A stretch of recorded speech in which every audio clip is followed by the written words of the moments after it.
On a warm August evening, 6 teenage girls from the Las Lomas Comets cheerleading squad delivered their final performance at the state cheerleading championship.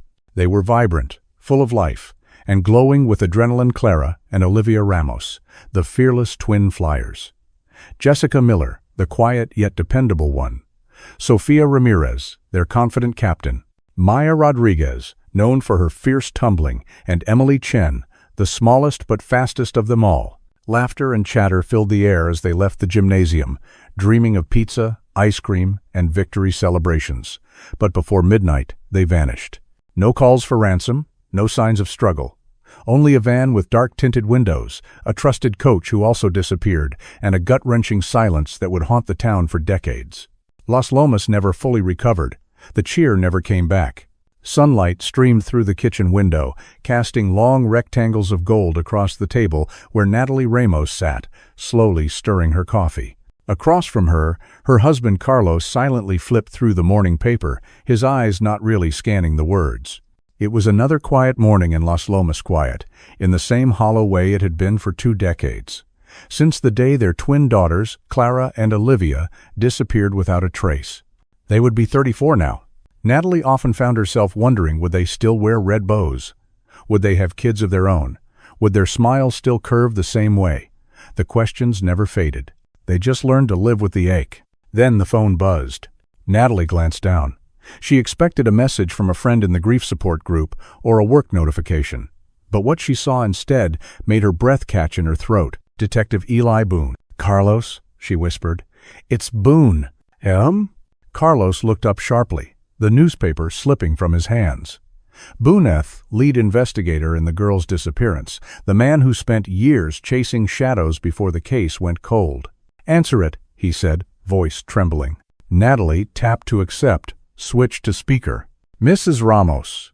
Boone's voice came through, older but still composed. "I hope I'm not disturbing your morning." "Not at all," Natalie replied, her chest tightening. "I have an important update on your daughter's case." The room seemed to freeze. Carlos and Natalie exchanged a look of disbelief. "What kind of update?" she asked, her voice unsteady. "After 20 years," Boone said slowly, "I never thought I'd be making this call. But I can't explain it all over the phone.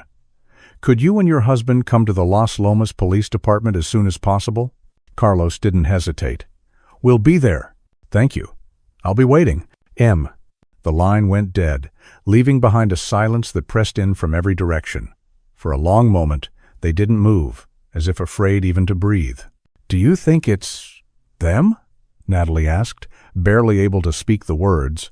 Carlos reached across the table and took her hand. "Whatever it is, we'll face it together." Minutes later, they were on the road. The early morning sun warmed the windshield as they drove in silence, the hum of the engine the only sound between them. "The town looks so different," Natalie murmured, gazing out at the newer buildings, the expanded highways. "If the girls ever came back, they wouldn't recognize it." "I didn't think we'd ever hear from Boone again," Carlos said, his grip tightening on the steering wheel. "I've tried to move on, but a part of me has always been waiting for this call." When they arrived, the parking lot at the police station was surprisingly full. Natalie recognized several Carsother families: the Millers, the Rodriguezes, the Chens, the Ramirezes. Her heart began to race. "They're here too," she whispered. Inside, the scent of old coffee and cleaning supplies felt unchanged. A familiar receptionist gave them a quiet nod and gestured toward a hallway. Natalie and Carlos followed in silence, footsteps echoing softly. At the end of the hall, a door opened into a conference room. 4 other couples were already seated around a large table. And standing at the front, this hair now nearly white, his face lined with time and memories, was Detective Eli Boone. "Mr. and Mrs. Ramos," he greeted with a solemn nod. "Please, have a seat." Natalie's heart pounded in her chest. Her eyes scanned the faces around her other parents, whose lives had also been frozen in grief. Then Boone spoke again. "We found something," he said quietly. "Out in the desert, near the old interstate." The breath caught in Natalie's throat. Something had been found. Something that could finally unravel what happened on that summer night when 6 bright, laughing girls walked out of a gym and disappeared into the dark. 20 years, 2 decades, 7,300 days, each one a fresh stab of grief, a renewed cycle of hope and despair for Eleanor Vance. The Golden Valley sun, once a symbol of warmth and life, now often felt like a cruel mockery, illuminating a world that had moved on while hers remained frozen in that horrific spring of 1995. Clara and Olivia would be 34 now. Eleanor often found herself staring at strangers on the street, women in their early 30s wondering, would her daughters have their father's dark wavy hair, or her own lighter brown? Would Clara still be the dreamer, Olivia the pragmatist? Would they have children of their own, nieces and nephews Eleanor would never know? The questions were a constant, low hum beneath the surface of her daily life, a soundtrack to her sorrow. Thomas, her husband, bore his grief more stoically, channeling it into a relentless, quiet determination. He'd poured his savings into private investigators in the early years, plastered missing posters with the girls' smiling, 14-year-old faces across state lines, and hounded Detective Marcus Thorne until the man knew his voice by heart. But leads had dried up, sightings proved to be false hopes, and the case of the vanished comets had grown colder than the Mojave Nights. The other parents had coped in their own ways. The Ramirezes had moved away, unable to bear the constant reminders. The Chens had thrown themselves into charity work for missing children. Sarah Miller, Jessica's mother, had become a recluse, her health failing. Only the Vances and the Rodriguezes, Maya's parents, still met regularly, a somber support group bound by a shared, unhealing wound. This particular morning, the California sun streamed through the kitchen window, casting long shadows as Eleanor mechanically stirred her coffee. Thomas sat opposite, the newspaper untouched before him. The silence in their house was no longer the comfortable quiet of a shared life, but a hollow echo of what had been lost. The sudden trill of Eleanor's cell phone made her jump, coffee sloshing over the rim of her mug. She glanced at the caller ID, her heart giving a painful lurch. Detective Marcus Thorne. "Thomas," she whispered, her voice hoarse. "It's Thorne." Thomas's head snapped up, his eyes, usually clouded with a weary resignation, suddenly sharp with a desperate, terrified hope. It had been years since Thorne had called with anything other than a polite, "no new developments" update, usually prompted by Thomas's own inquiries. "Answer it, El. Answer it." His hand, reaching for his own coffee, trembled. Eleanor swiped to accept the call, her breath catching in her throat. "Detective Thorne?" "Mrs. Vance." Thorne's voice was deeper now, gravelly with age, and perhaps too many cigarettes, but instantly recognizable. "I hope I'm not disturbing you." "Not at all, Detective," Eleanor managed, putting the call on speaker. Is everything all right?" An absurd question. Nothing had been all right for 20 years. "We have a development, Mrs. Vance, a significant one."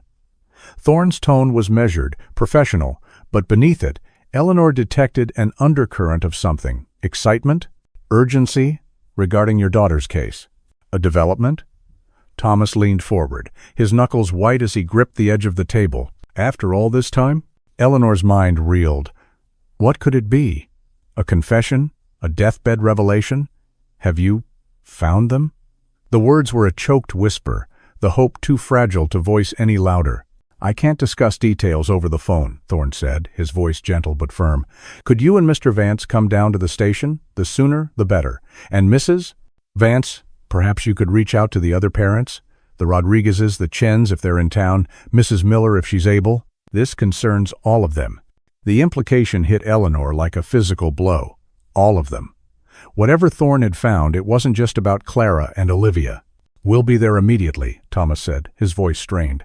The call ended, leaving a ringing silence in its wake. Eleanor and Thomas stared at each other, a maelstrom of emotions swirling between them. Fear, disbelief, and that treacherous, flickering ember of hope they'd tried so hard to extinguish. "Do you think—" Eleanor couldn't finish the sentence. Thomas reached across the table, his hand covering hers. It was cold. "Let's not get ahead of ourselves, Elle, but whatever it is, we face it, together." The drive to the Golden Valley Police Department was a blur. Eleanor made the difficult calls, her voice shaking as she relayed Thorne's message to Maria Rodriguez, then to David Chen, and left a hesitant voicemail for Sarah Miller's caregiver. The city had changed so much in 2 decades. New strip malls, wider highways, neighborhoods their daughters would never recognize. The station parking lot was unusually empty for a weekday morning. As they walked towards the entrance, the familiar scent of stale coffee and disinfectant assailed Eleanor, a smell intertwined with years of desperate pleas and crushing disappointments. Detective Thorne met them at the reception. His once dark hair, now mostly silver, the lines around his eyes etched deeper by time and frustration. He wasn't a young, ambitious detective anymore. He was a man nearing retirement, this case a persistent ghost in his long career. He led them to a conference room. Maria and Carlos Rodriguez were already there, their faces etched with the same anxious hope as Eleanor's. David Chen arrived a few minutes later, his demeanor calm but his eyes betraying his inner turmoil. His wife May was out of state visiting family. There was no sign of Sarah Miller. Thorne closed the door, the click of the latch echoing ominously. "Thank you all for coming on such short notice." He paused, his gaze sweeping over their worn faces. Early this morning, a hiker in the remote stretch of the Mojave, about 50 miles east of here, made a discovery. He turned to a laptop and clicked a mouse. An image flashed onto the projector screen on the wall. Eleanor gasped, her hand flying to her mouth. It was a battered, faded crimson duffel bag, half buried in the sand beneath a scraggly creosote bush. The zippers were rusted, the fabric torn in places, but emblazoned on its side, faint but still visible, was a golden comet with a trailing tail. The logo of the Golden Valley Comets, and spilling from a tear in the fabric was a glimpse of faded crimson and gold material. "Cheerleading uniforms," Carlos Rodriguez breathed, his voice rough. The hiker, a Mr. Ben Carter, was exploring an off-trail area with his dog. Thorne continued, his voice steady. The dog alerted him to something buried. He dug it out, saw the contents, and immediately contacted local authorities, who then contacted us. "Where exactly was this?" Thomas asked, his voice tight. Thorne clicked to another image, a desolate, wind-swept patch of desert, rocks, and scrub stretching to a hazy horizon. "A forensic team is on site now. The bag and its contents are being carefully excavated and will be brought back to our lab." Are there any other remains?" Maria Rodriguez asked, her voice trembling, voicing the fear that gripped them all. Thorne met her gaze directly. "At this stage, Mrs. Rodriguez, only the duffel bag and what appears to be several uniforms have been found at that specific location. The uniforms appear to be folded." He let that sink in. Folded.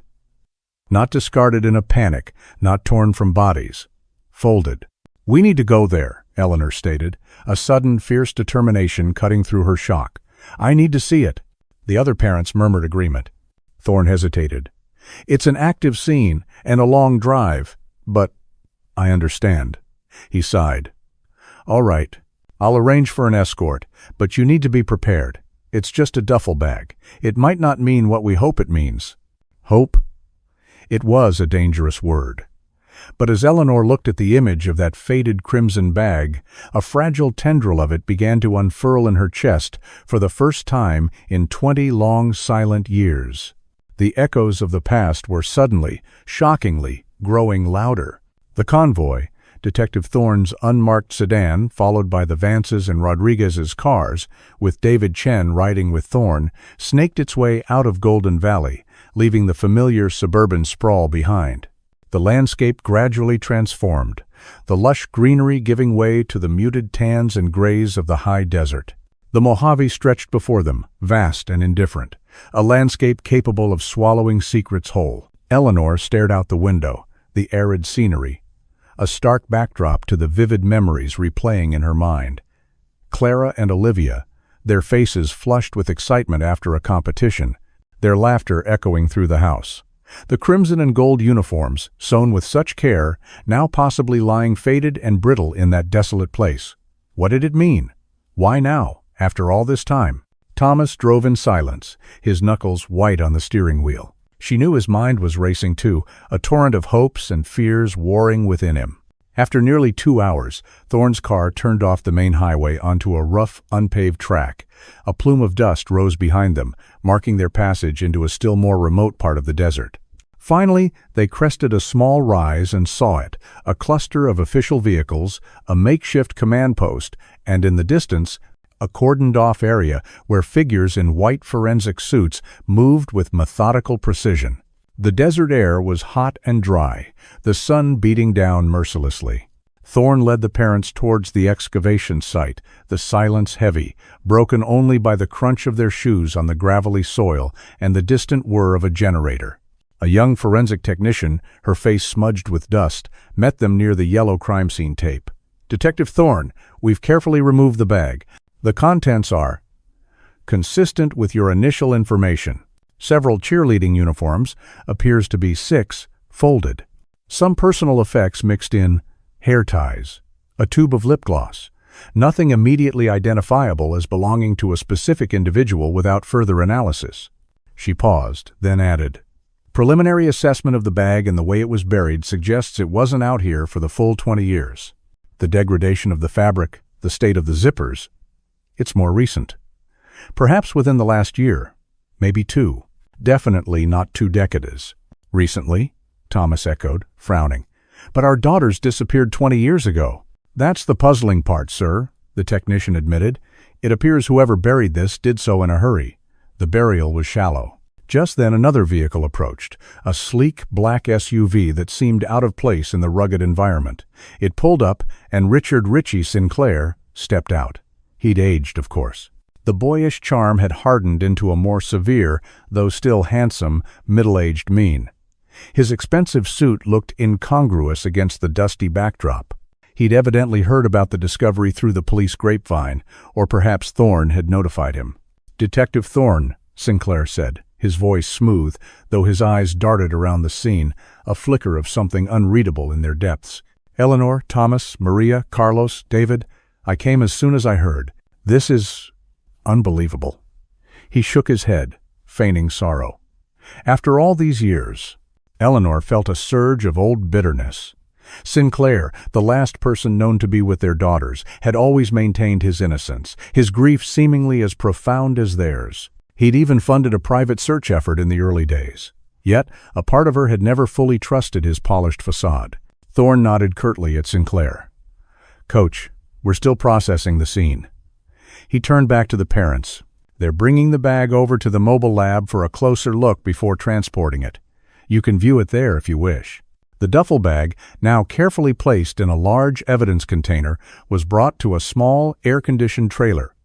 One by one, the parents peered through the clear plastic. The crimson and gold fabric, though stained and faded, was unmistakable. Eleanor's breath hitched. These were the uniforms her daughters had worn with such pride. Seeing them like this, unearthed from a shallow desert grave, was a fresh wave of agony. Overwhelmed, Eleanor stepped back from the trailer, needing air. Thomas followed, his arm protectively around her shoulders. They walked a short distance away from the bustle of the crime scene, towards a cluster of jagged rocks. The silence of the desert pressed in on them. "What does it mean, Thomas?" Eleanor whispered, her voice raw. "Buried recently? Why?" Thomas shook his head, his gaze sweeping the desolate landscape. "I don't know, El, but someone knows. Someone put that bag here." As he spoke, Eleanor's eye caught a flicker of movement further out in the desert, perhaps half a mile away, partially obscured by a low ridge. Squinting against the glare, she could make out a dark-colored truck and what looked like 2 figures moving around it. One seemed to be dragging something heavy from the truck bed, while the other was crouched near a large yucca plant. "Thomas, look," she said, pointing. "Over there. What are they doing?" Thomas followed her gaze. "Probably just some off-roaders. Or prospectors. This is open country." But Eleanor's intuition, honed by years of desperate hope and crushing disappointment, screamed otherwise. "No, Thomas, that's too far from any trail. And one of them is digging, like they're burying something, or digging something up." Her heart began to pound. "We need to tell Thorne. They're too far away, El. By the time we get Thorne over here, they'll be gone." A reckless, desperate idea sparked in Eleanor's mind. "I'm going to get a closer look." "Eleanor, no!" Thomas protested. But she was already moving, her pace quickening as she headed towards the distant figures, driven by an instinct she couldn't ignore. Thomas, sighing, hurried after her. "This is foolish, and potentially dangerous." As they drew closer, hidden by the undulations of the terrain, they could see the men more clearly. They were rough-looking, dressed in work clothes. The one who had been dragging something now heaved a large, canvas-wrapped object into a freshly dug hole. The other man, holding a shovel, began to quickly fill it in. Eleanor fumbled for her phone, her hands shaking. "I need to get a picture." Just as she raised her phone, one of the men looked up, his eyes scanning the landscape. He spotted them. He shouted to his companion. Instantly, the men abandoned their task, scrambled into the truck, and roared away, kicking up a massive cloud of dust. Eleanor managed to snap a few pictures as the truck sped off, but they were distant, blurry. She could barely make out a logo on the truck's rear window. They ran, Thomas. They were definitely hiding something. Driven by a frantic urgency, Eleanor stumbled towards the spot where the men had been digging.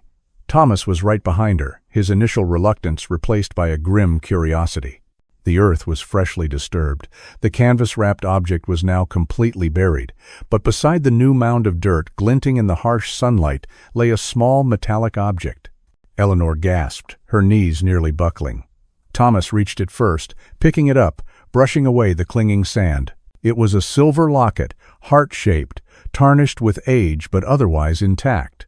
Engraved on its surface were two tiny, intertwined initials. O.V. Olivia Vance. Tears streamed down Eleanor's face as she took the locket from Thomas's trembling hand. She'd given identical lockets to Clara and Olivia on their 13th birthday. Inside, she knew, would be a microscopic picture of the two of them, beaming in their Comet uniforms. "It's Olivia's," she choked out. "Oh, Thomas, Olivia's locket." This wasn't just a duffel bag of old uniforms anymore. This was something immediate, something terrifyingly current. The men they'd just seen, they knew something. They had to. The glimmer of hope Eleanor had felt earlier was now shot through with a chilling dread.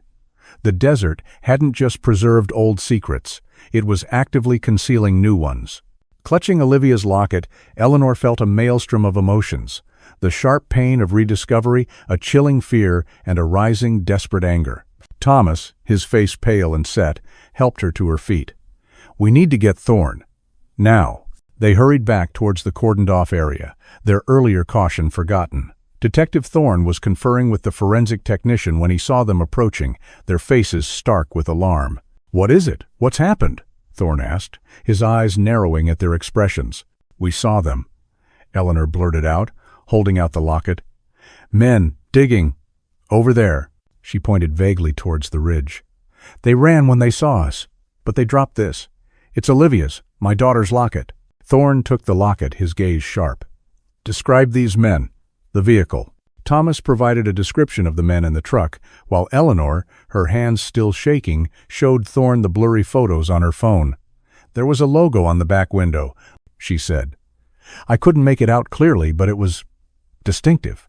Thorne handed her a notepad and pen from his pocket. "Sketch it. Anything you remember." Eleanor's mind raced. She wasn't an artist, but the image, glimpsed for only a second, had burned itself into her memory. She drew a stylized, soaring bird, almost like a phoenix, with its wings encircling 3 bold letters. "It was something like this," she said, handing the pad to Thorne. "The letters, I think they were A-E-A." Thorne studied the sketch, then looked up, his expression grim. Maria Rodriguez, who had come over with her husband Carlos upon seeing the commotion, gasped. "AEA? Ascendancy Elite Athletics? That was Coach Sinclair's company, wasn't it? The one he said he started after he left Golden Valley High for elite cheer training?"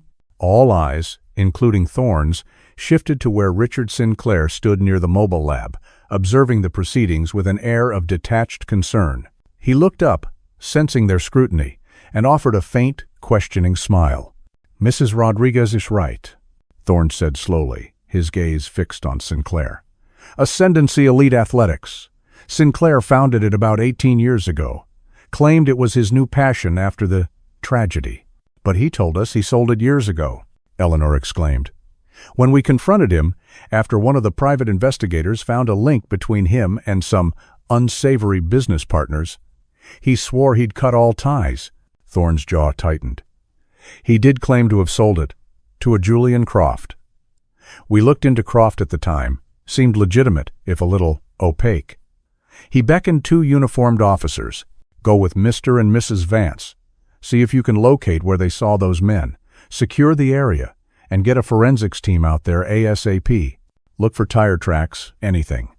He then turned to another officer. "Get Sinclair over here. I want another word with him." As the officers led Eleanor and Thomas back towards the ridge, Thorne intercepted Sinclair. The coach's affable demeanor faltered slightly under the detective's intense scrutiny. "Coach?"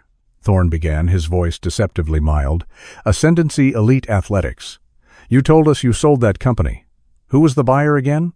"Julian Croft," Sinclair replied, his composure returning. "A businessman. It was all above board, detective. Ancient history." "Is it, Coach?" "Because a truck with an AEA logo was just spotted hastily burying something not far from here, and Olivia Vance's locket was found at the site." Sinclair's eyes widened, a flicker of genuine surprise, or expertly feigned shock, crossing his features. "Olivia's locket? That's impossible. AEA? My old company? I have no idea what that could be about. Croft? Perhaps he kept the old branding for some vehicles. I haven't spoken to him in years." Thorne watched him, unconvinced. "We'll see." Meanwhile, at the second site, the newly buried canvas-wrapped object was being carefully exhumed. It was another duffel bag, newer than the first, but heavy. Inside, forensics found not uniforms, but tools, shovels, ropes, and a set of heavy-duty chains. Chillingly, there were also several rolls of duct tape and a collection of crudely made restraining cuffs. Olivia's locket, the recently buried uniforms. Now this second bag. The pieces were falling into place, forming a horrifying, though still incomplete picture. Later that evening, exhausted and emotionally drained, Eleanor and Thomas sat in a small, dimly lit diner in a dusty town on the edge of the Mojave. Thorne had advised them to stay overnight locally while his team continued to process the sites. The other parents had returned to Golden Valley, promising to stay in close contact. Eleanor picked at a plate of fries, her appetite gone. "He knows, Thomas." "Sinclair knows something. I saw it in his eyes." "Thorne saw it too, El. He won't let it go this time." A waitress, a woman in her late 50s named Brenda, with tired eyes and a kind smile, came to refill their coffee cups. As she leaned over, Eleanor's gaze fell on a delicate silver chain around Brenda's neck. Dangling from it was a small heart-shaped charm. Identical to Olivia's locket, though this one was just the charm, no chain of its own, and clearly converted to be worn as a pendant. Eleanor's breath caught. "Excuse me," she said, her voice barely a whisper. "That charm, where did you get it?" Brenda touched the charm self-consciously. "Oh, this old thing? A customer gave it to me years ago. Said he found it, thought it was pretty, a real nice fella, a bit flashy. Name of Croft, I think." "Julian Croft. Used to come in here sometimes with his boss, Mr. Blackwood. They own a big ranch out east of here." Eleanor and Thomas exchanged a stunned look. Julian Croft. The man Sinclair claimed to have sold AEA to. "Mr. Blackwood?" Thomas asked, trying to keep his tone casual. "Does he come in often?" Brenda shook her head. "Not Mr. Blackwood himself, not for years. Too important, I guess? But Mr. Croft still stops by now and then. And the ranch, Blackwood Ranch, they get deliveries from us. Big orders. I'm actually heading out there with one in about half an hour." She gestured to a stack of insulated catering containers behind the counter. Eleanor's mind was racing. Croft, Blackwood Ranch, Olivia's locket charm. It couldn't be a coincidence. "Brenda," Eleanor said, leaning forward, her voice low and urgent. "This is going to sound crazy, but that charm, it belonged to my daughter. One of our daughters, who disappeared 20 years ago." Brenda's eyes widened. "Mom, He had no idea." "The man who gave it to you, Julian Croft," Thomas pressed. "Is he connected to this Blackwood Ranch?" "He works for Mr. Alistair Blackwood, yes. Kind of his right-hand man, I always thought." Brenda looked troubled. "Folks round here say Blackwood Ranch is a strange place. Real private. High fences, security everywhere. Not many people go in or out." Eleanor looked at Thomas, a wild, desperate plan forming in her eyes. "Brenda," she said, "when you make that delivery, could we possibly follow you? Just to see the entrance? We won't get close, we promise." Brenda hesitated, chewing her lip. I could lose my job, ma'am. Mr. Blackwood, he's not someone you cross." But then she looked at Eleanor's anguished face, at Thomas's desperate eyes. "All right, she said softly. "I leave in 20 minutes. Drive a gray pickup. If you happen to be on the same road, well, it's a public road, isn't it?" A tiny, dangerous spark ignited in Eleanor's chest. They were close to something. She could feel it. The whispers of the past were becoming shouts, and they were leading them deeper into the desolate heart of the Mojave, towards a place called Blackwood Ranch. The 20 minutes felt like an eternity. Eleanor and Thomas paid their bill, their hands trembling slightly as they left a generous tip for Brenda. They sat in their car, parked across the street from the diner, the engine running, watching for the gray pickup. The desert twilight was settling, painting the sky in hues of orange and purple, a beautiful, indifferent canvas for the human drama unfolding beneath it. Finally, Brenda emerged from the diner, carrying several large, insulated bags. She loaded them into the bed of an old, somewhat battered gray Ford pickup, gave a brief, almost imperceptible nod in their direction, and pulled out onto the dusty main street, heading east. Thomas eased their car into the sparse traffic, keeping a discreet distance. "Are we sure about this, Elle?" he murmured, his voice tight with apprehension. "This Blackwood sounds dangerous. Maybe we should call Thorne, tell him about Croft and this ranch." "And say what?" Eleanor countered, her gaze fixed on the taillights of Brenda's truck. "That a waitress has a charm like Olivia's, given to her by a man Sinclair claims to have sold his company to, who works for someone at a ranch she's delivering food to? Thorne will think we're grasping at straws. We need something more, Thomas. Something concrete." Her voice was firm, but a cold knot of fear was tightening in her stomach. Brenda's truck turned off the paved road onto a long, unlit dirt track marked by a weathered wooden sign. Blackwood Ranch, private property. No trespassing. The sign was flanked by imposing stone gateposts, and even in the fading light, Eleanor could see cameras mounted on them. Thomas slowed their car, letting Brenda's truck get further ahead before making the turn. The track was deeply rutted, jarring the car and its occupants. On either side, high fences topped with barbed wire stretched into the darkness. The sense of isolation was profound.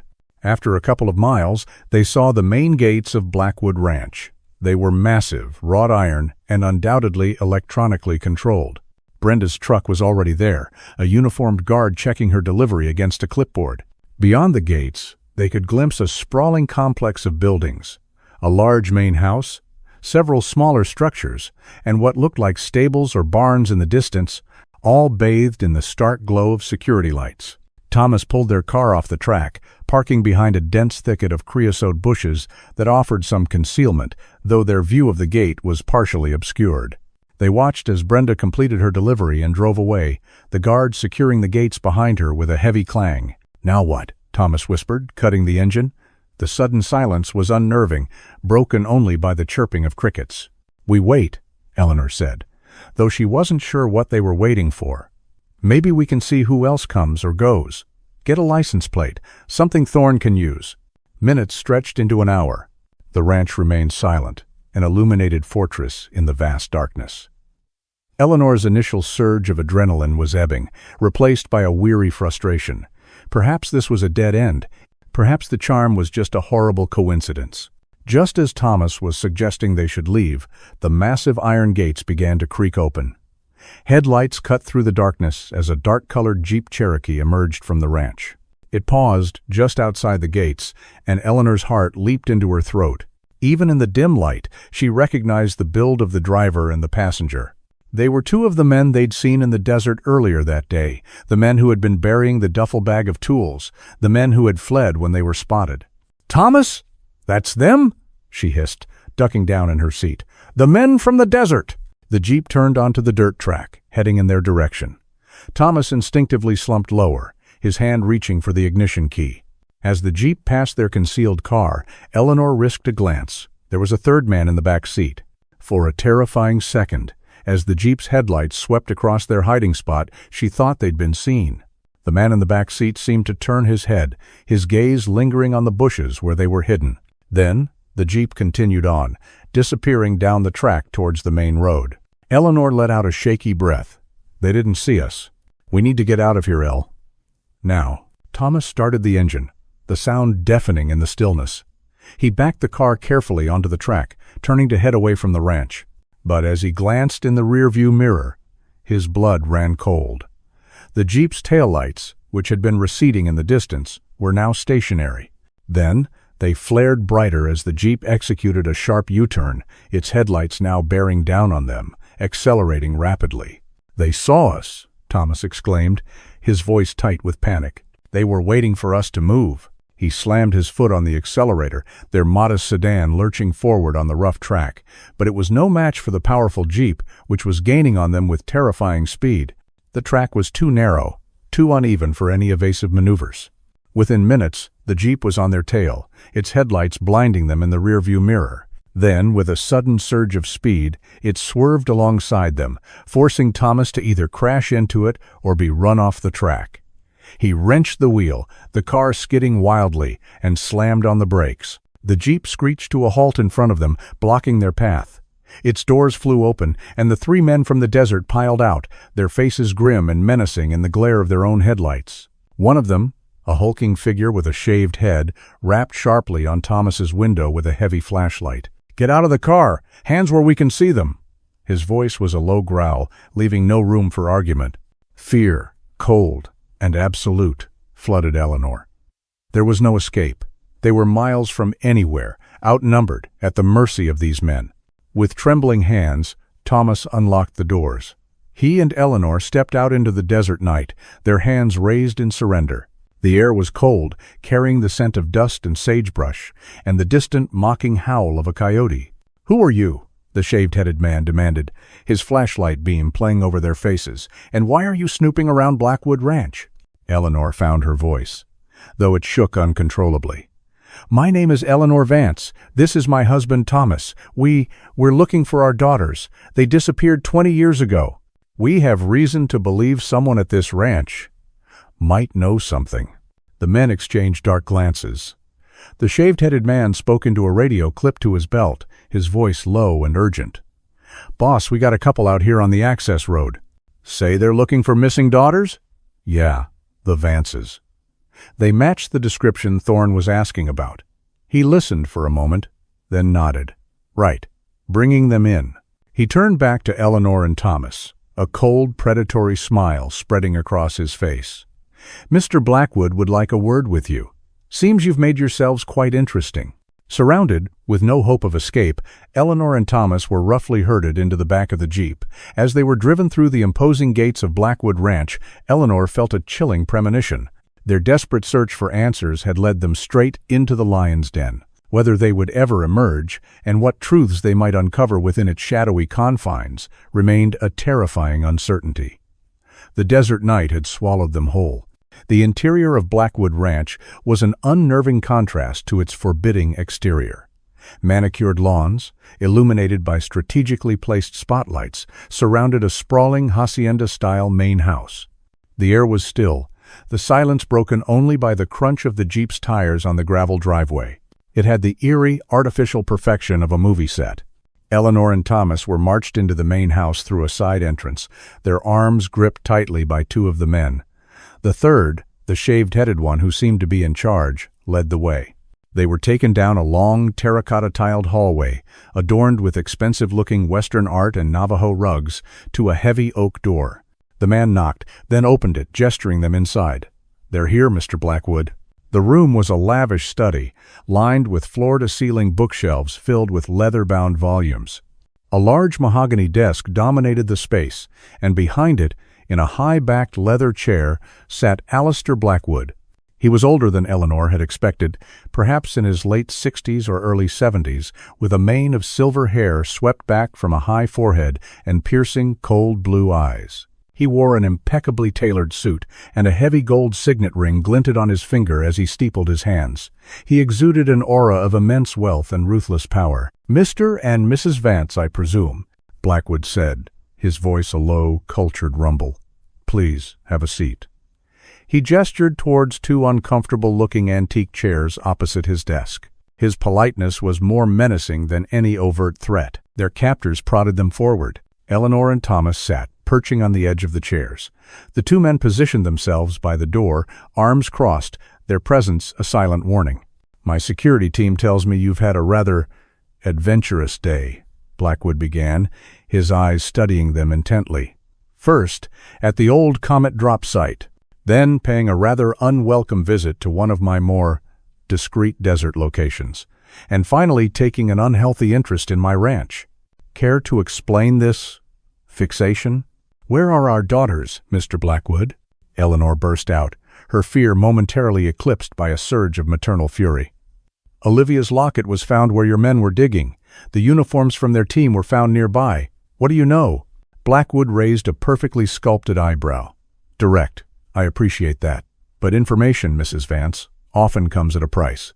A cold smile touched his lips, and I'm not entirely sure you're prepared to pay it. We'll pay anything, Thomas said, his voice hoarse. Just tell us, are they alive? Do you know where they are? Blackwood leaned back in his chair, the leather creaking softly. Alive? Some of them, perhaps. For a time. As for where they are, some secrets are best left buried, Mr. Vance. For everyone's sake. He picked up a heavy crystal paperweight, turning it over and over in his hands. You see, you've stumbled into something far more complex than a simple missing persons case. Something that has remained undisturbed for a very long time, thanks to the discretion of certain parties. Parties like your former coach Sinclair and my associate, Mr. Croft. Julian Croft gave our daughter's locket charm to a waitress, Eleanor pressed. And Sinclair, he was the last person to see our girls. Indeed, Blackwood mused. Richie always had a penchant for the dramatic, and Julian, a taste for trinkets. Unfortunately for you, your persistence has become inconvenient. He placed the paperweight down with a soft thud. My men found your car, your cell phones. No one knows you're here, do they? Detective Thorne believes you're safely tucked away in a motel, awaiting his call. A chilling realization dawned on Eleanor. They were utterly alone, trapped. What do you want with us? Thomas asked, his voice strained. Blackwood sighed, a theatrical sound of regret. Ordinarily, loose ends like yourselves would be dealt with, swiftly and quietly. The desert is very good at keeping secrets. His eyes hardened. However, in this particular instance, Richie Sinclair has expressed a specific interest. He believes you might be persuaded to see things his way, to understand the necessity of silence. He nodded to the men at the door. Take them to the guest quarters. Mr. Sinclair will be arriving shortly. I believe he wishes to reacquaint himself with you, and perhaps introduce you to some old friends. You can't do this, Eleanor cried, lunging to her feet, but one of the men grabbed her arm, his fingers digging in like talons. Oh, I assure you, Mrs. Vance, I can, Blackwood said, his voice like ice. Welcome to my hospitality. They were dragged from the opulent study, back down the hallway, and out a rear door into the chilly night air. Instead of being taken to another part of the house, they were marched across a wide, dusty yard towards a large, barn-like structure set some distance away from the main buildings. The only light came from a few bare bulbs mounted on poles, casting long, eerie shadows. Inside, the barn smelled of hay, dust, and something else. Something metallic and faintly antiseptic. It appeared to be a disused stable, with empty stalls lining one wall. Their captors led them to what looked like a reinforced storage closet at the far end. One of them produced a key and unlocked a heavy, steel-clad door, revealing a narrow flight of concrete stairs leading down into darkness. "Move!" the shaved-headed man growled, shoving Thomas forward. Eleanor stumbled after him, her heart pounding against her ribs. The air grew colder, damper, with each step downwards. At the bottom of the stairs was another steel door, this one with a complex electronic keypad lock. The man punched in a code, and the door swung inward with a heavy groan, revealing a dimly lit, subterranean space. It was a bunker. Concrete walls, a low ceiling with humming fluorescent lights. Several metal cots were pushed against one wall.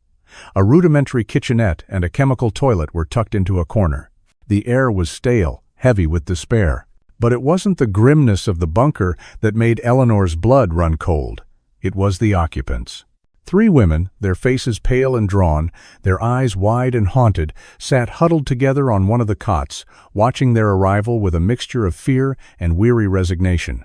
They were thin, their clothes worn, but what struck Eleanor most was their age. They looked to be in their early 30s, the age her daughters would be.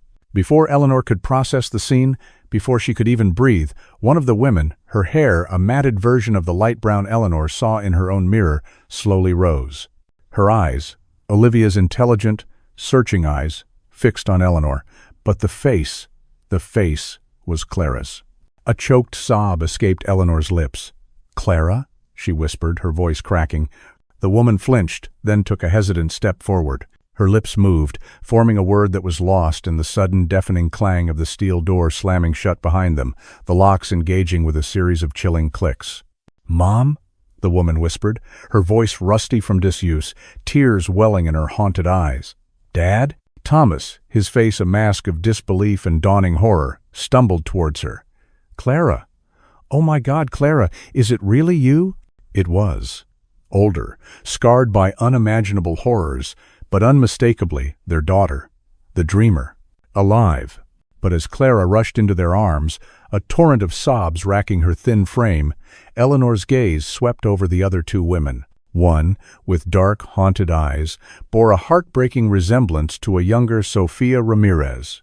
The other, small and fragile-looking, could only be Emily Chen. But Olivia? Where was Olivia? And Jessica? And Maya? A new, even more terrible wave of dread washed over Eleanor. The echoes in this dark, forgotten place were not just of survival, but of profound, unimaginable loss. The reunion was a maelstrom of tears, choked questions, and the crushing weight of 20 years of stolen life.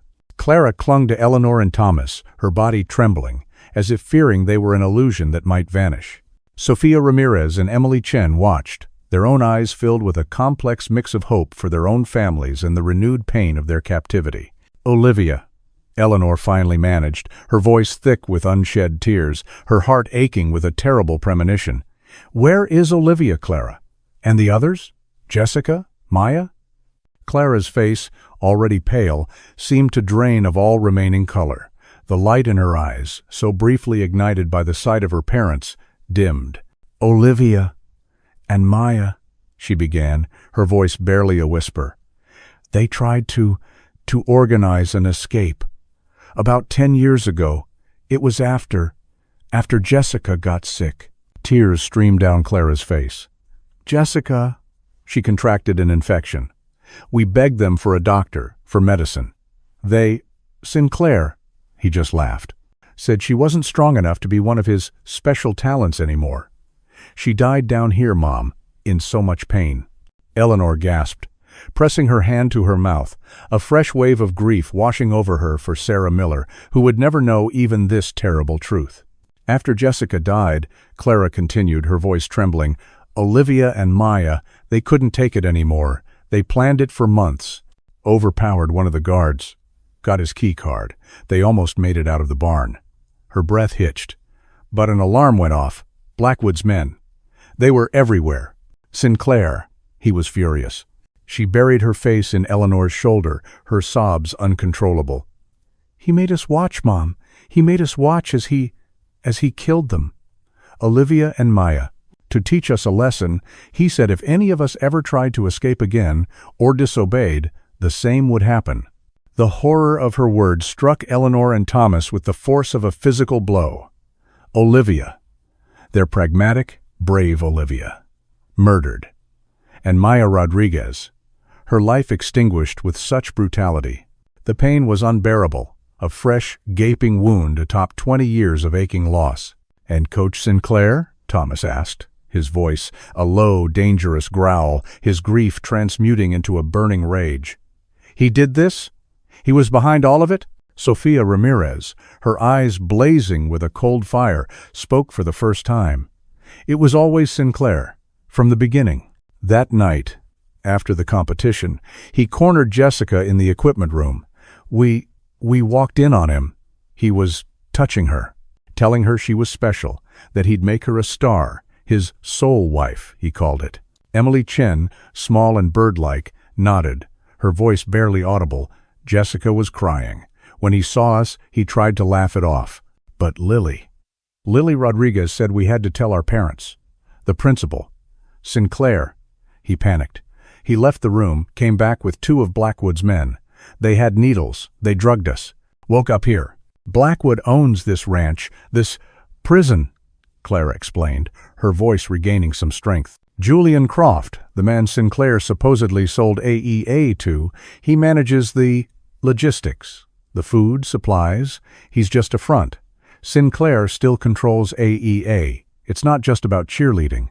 It's bigger. We've heard them talking. Shipments. Trafficking. These girls, she gestured around the grim bunker, we were his private collection, his ascendancy elite. The full, monstrous scope of their daughter's ordeal began to dawn on Eleanor and Thomas. Not just a kidnapping, but 2 decades of systematic abuse, imprisonment, and exploitation, orchestrated by the man they had entrusted with their children, aided by a network of ruthless criminals. The uniforms, Eleanor whispered. The locket charm. Sinclair got paranoid recently, Clara said. Heard there were new inquiries, maybe Detective Thorne poking around again.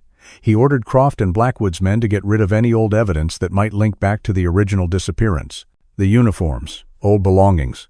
They must have been sloppy. Croft. He took Olivia's locket after. Said it was a pretty souvenir. I heard him boasting to a guard about giving a piece of it to some waitress he fancied. Suddenly, from above, came a series of muffled shouts, followed by the distinct, terrifying crackle of gunfire. Then more shouts, the sounds of running feet, and the unmistakable blare of police sirens, distant at first, but growing rapidly closer. Clara, Sophia, and Emily looked at each other, a wild, terrified hope dawning in their eyes. "What's happening?" Emily whispered. "They found us," Thomas said, his voice choked with emotion. "They must have found us." He grabbed a metal food tray from the kitchenette and began banging it against the steel door, shouting, "Help! We're down here! Police! Help!" Eleanor joined in, her voice raw, screaming until her throat ached.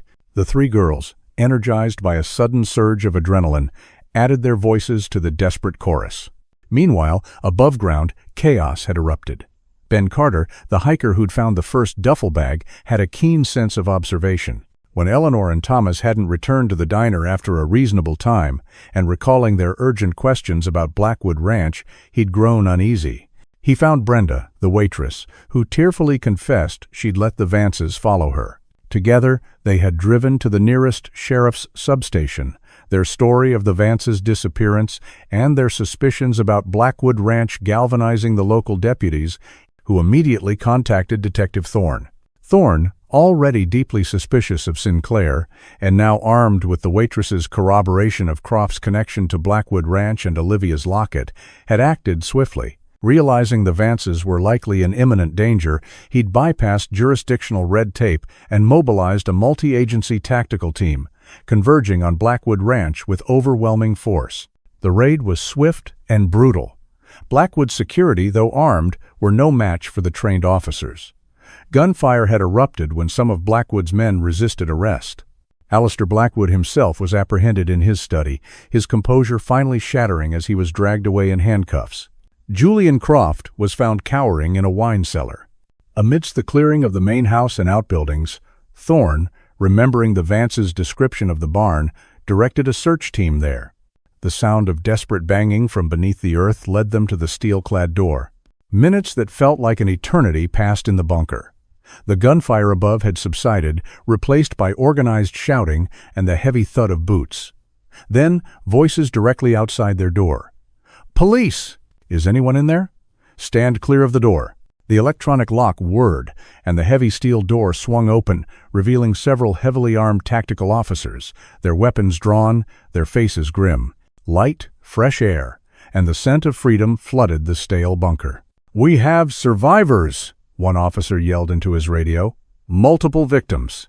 Appears to be the missing Comets. And 2 older civilians. We need paramedics now."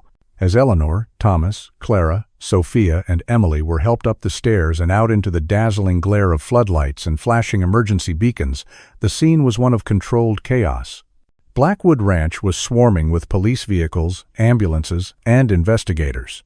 Several of Blackwood's men lay on the ground, subdued or injured. Eleanor held Clara's hand tightly, afraid to let go, tears streaming down her face as she drank in the sight of her daughter, alive, free, after 20 years of darkness. Thomas stood beside them, his arm around Clara, his face a mixture of profound relief and savage grief for Olivia. Sophia and Emily were being attended to by paramedics, their expressions dazed but slowly registering the impossible reality of their rescue. Detective Thorne pushed through the crowd, his face etched with exhaustion but lit with a fierce triumph. "Mrs. Vance, Mr. Vance, are you all right?" He saw Clara, and his professional demeanor momentarily cracked. "My God, it is them." "It was Sinclair, Thorne," Thomas choked out. "Richard Sinclair. He took them. He's behind all of this. Blackwood and Croft were his partners." Thorne's expression hardened. "We interviewed Sinclair earlier today. He feigned ignorance about AEA, about the locket. He left the station a few hours ago." He turned to a nearby officer. "Get an APB out on Richard Sinclair. All units, priority 1. He's armed, dangerous, and likely fleeing. Check his residence, airports, state lines, lock this county down." The nightmare was not yet over. The puppet master was still at large. But for the first time in 2 decades, the survivors of Blackwood Ranch could see a sliver of dawning light through the oppressive darkness. The siege was over. The rescue, a miracle. The Golden Valley Police Department buzzed with an intensity not seen in years. News of the raid on Blackwood Ranch and the rescue of long-lost kidnap victims had spread like wildfire, drawing a swarm of reporters and satellite trucks that choked the streets outside. Inside, the station was a hive of activity. Officers barking into radios, detectives hunched over computers, victim advocates moving with quiet compassion. Eleanor, Thomas, and Clara sat together in a small, sterile interview room, refusing to be separated.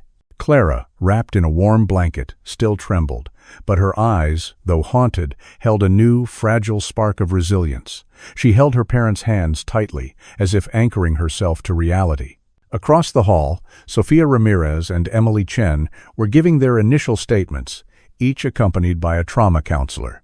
The Rodriguezes and the Chens had been notified and were en route, their journeys a blur of disbelief, joy, and trepidation. Sarah Miller's caregiver had been informed of Jessica's tragic fate. The news of the other survivors was a bittersweet postscript to her own unbearable loss. Detective Thorne entered their room, his face etched with weariness, but his eyes sharp and focused. He carried a tray with water bottles and a box of tissues. "We've got roadblocks on every major route out of the state," he informed them, his voice low and steady. "Airports and bus stations are being monitored. Sinclair won't get far." "Has he already run?" Thomas asked, his voice tight. Thorne nodded grimly. "His house is empty. Closets cleared. Looks like he bolted right after he left our station earlier today. He must have known the net was closing. But we'll find him. We always do." He turned his attention to Clara. "Clara, I know this is incredibly difficult, but we need to understand everything that happened, from the beginning. Are you able to talk about it?" Clara took a deep, shuddering breath and nodded, her grip tightening on Eleanor's hand. "I want to. I need to. For Olivia, for Maya and Jessica. I want him caught. I want them all to pay." Thorne activated a recording device. "For the record, please state your full name." "Clara Elizabeth Vance," she said, her voice surprisingly strong. "I was abducted on the 17th of April, 1995, along with my twin sister Olivia Vance and our teammates Sophia Ramirez, Emily Chen, Jessica Miller, and Maya Rodriguez." "Can you tell us what happened that night, Clara?" Clara closed her eyes for a moment, the memories, so long suppressed, surging to the surface. "We just finished the regionals. We were happy, excited. Coach Sinclair asked Jessica to stay behind in the locker room, said he wanted to talk to her about her performance. The rest of us went to get sodas from the vending machine down the hall." She paused, swallowing hard. "When we came back, we heard Jessica crying. The door to the equipment storage room was slightly ajar. We looked in and saw him, Coach Sinclair. He had Jessica pressed against some mats.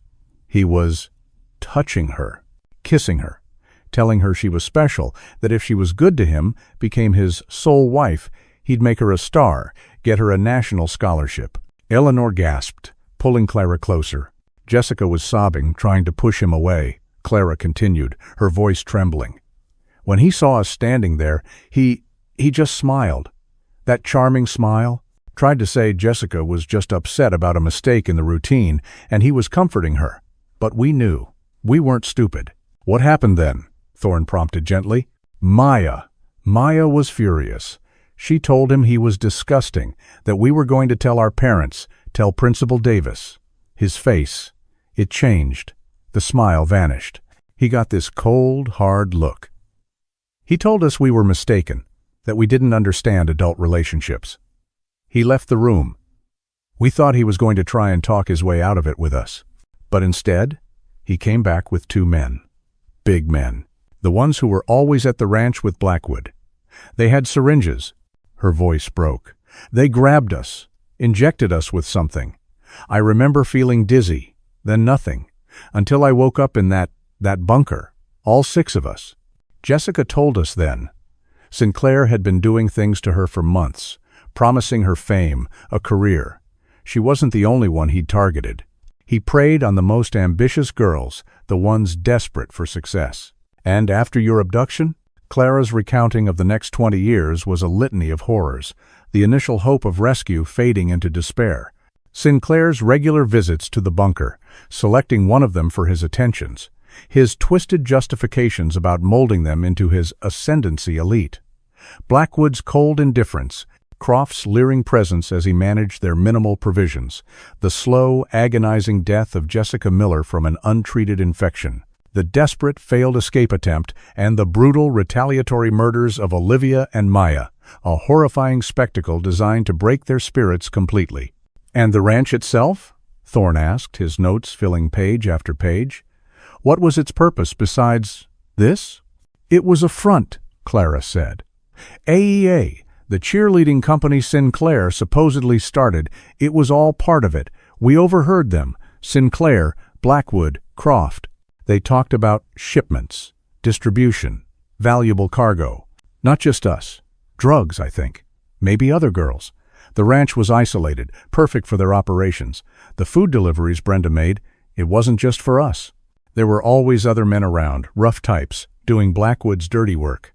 As Clara spoke, a clearer picture of a vast criminal enterprise began to emerge. Human trafficking, drug running, all concealed behind the facade of a remote ranch and a bogus athletic training company. Sinclair, the charismatic coach, was the mastermind predator. Blackwood, the wealthy, ruthless landowner providing the haven. Croft, the sleazy functionary handling the logistics.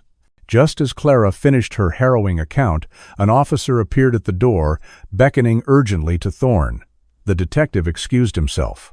Through the glass panel they saw him listening intently, his expression shifting from grim determination to a flicker of something like triumph. He returned a moment later. "We got him," he announced, his voice resonating with satisfaction. "Highway Patrol picked up Richard Sinclair trying to cross into Nevada about an hour ago.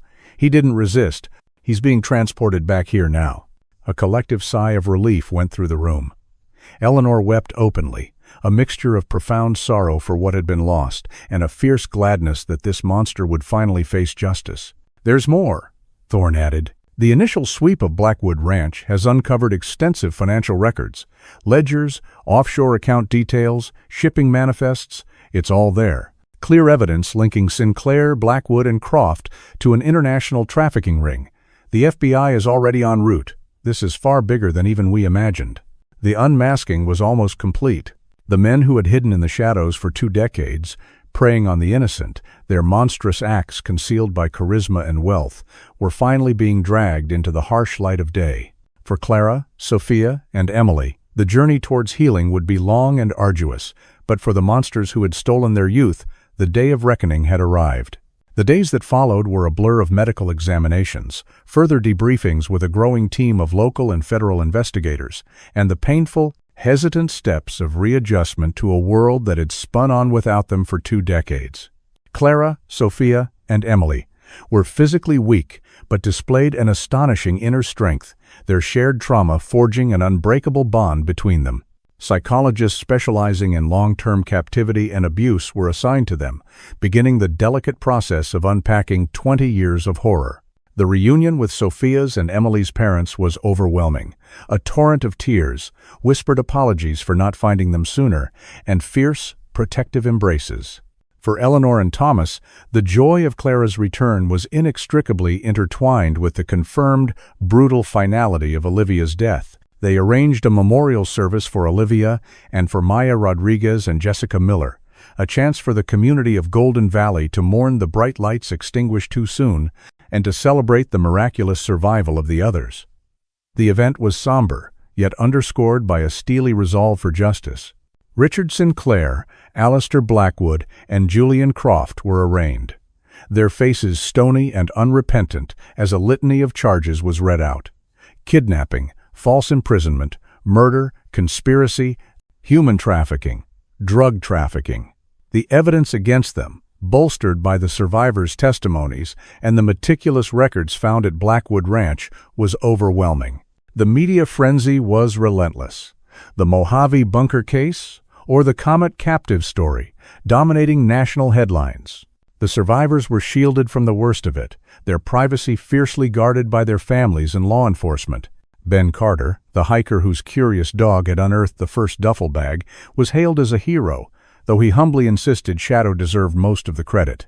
Brenda, the waitress from the desert diner, whose keen memory and bravery in contacting Ben had been crucial, was also praised. Both became reluctant symbols of how ordinary people, through courage and observation, could make an extraordinary difference. For Eleanor, the world had been irrevocably altered. The dull ache of not knowing had been replaced by the sharp, fresh grief for Olivia, but also by the fierce, protective love for Clara, a daughter she was getting to know all over again. Clara was not the carefree 14-year-old who had vanished. She was a woman, profoundly scarred, yet with an unyielding spirit. She bore the marks of her captivity, not just physically, but in the haunted depths of her eyes, in her startled reflex to sudden noises, in her initial fear of enclosed spaces. Thomas channeled his grief and rage into a meticulous focus on the upcoming legal battles. He attended every preliminary hearing, his gaze fixed on Sinclair, a silent promise of retribution in his eyes. He became an advocate, working with victim support groups, determined that no other family should endure what theirs had. The trials were long and harrowing. Clara, Sophia, and Emily had to relive their trauma on the witness stand, their voices, though sometimes trembling, unwavering as they detailed the monstrous acts of their captors.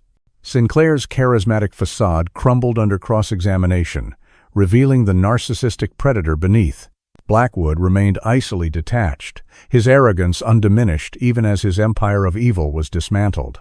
Croft, hoping for a lesser sentence, tried to implicate the others further, but his complicity was undeniable. The verdicts, when they finally came, were unequivocal: guilty on all major counts. Life sentences without the possibility of parole for Sinclair and Blackwood. A slightly lesser, though still substantial, sentence for Croft. Justice, in its slow, methodical way, had been served. The day the final sentences were handed down, Eleanor, Thomas, and Clara stood on a bluff overlooking the Pacific Ocean, the vast expanse of water, a stark contrast to the confines of the desert bunker. Sophia and Emily were there too, with their families. A quiet sense of closure settled over them. Not an ending to their pain, but perhaps the beginning of a new chapter. "She would have loved this view," Clara said softly, her gaze on the horizon, speaking of Olivia. A single tear traced a path down Eleanor's cheek. "She's with us, always," Thomas said, his arm around his wife and daughter. The scars, both visible and invisible, would remain. The ghosts of Olivia, Maya, and Jessica would forever be a part of their story. But as they stood there, the setting sun painting the sky in hues of hope and resilience, there was also a dawning light. They had survived. They had found their way back from the deepest darkness. Their voices, once silenced, were now being heard, a testament to the enduring strength of the human spirit, and a promise that even after the longest night, the sun would eventually rise again. The cheers that had faded 20 years ago were now replaced by a quieter, more profound sound, the steady beat of hearts learning to live and love once more.